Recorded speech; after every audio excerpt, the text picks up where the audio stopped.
reaction niyo lang po dun sa naging decision po ng ICC na i-deny yung request or yung motion for interim release ng ni dating Pangulong Duterte? Malungkot siyempre kasi tagal kong inantay yun eh. Medyo nakatutok nga ako sa TV kanina eh.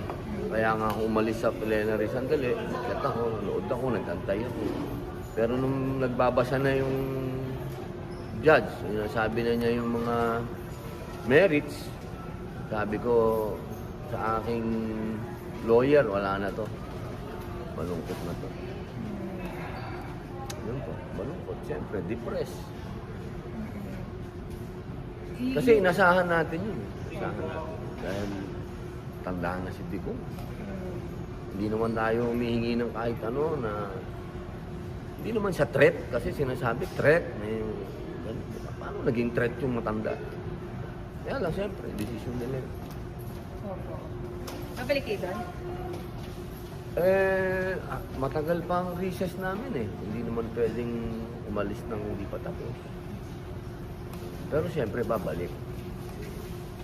Hindi ko din naman parang ikaw din, lagi ka din nandun. About the Vice President, nagkausap po kayo kahapon.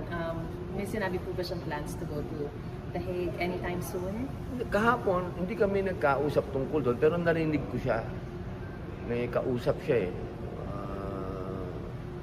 Hindi ko alam, hindi ko matandaan kung sino, si Senator JV ba o si SP yung kausap niya nung sinabi niya na papunta siya ng Hague. Sinabi niya pa kung sino yung nandun ngayon eh. Thank you so much, Senator. Thank you. Thank you, ma'am.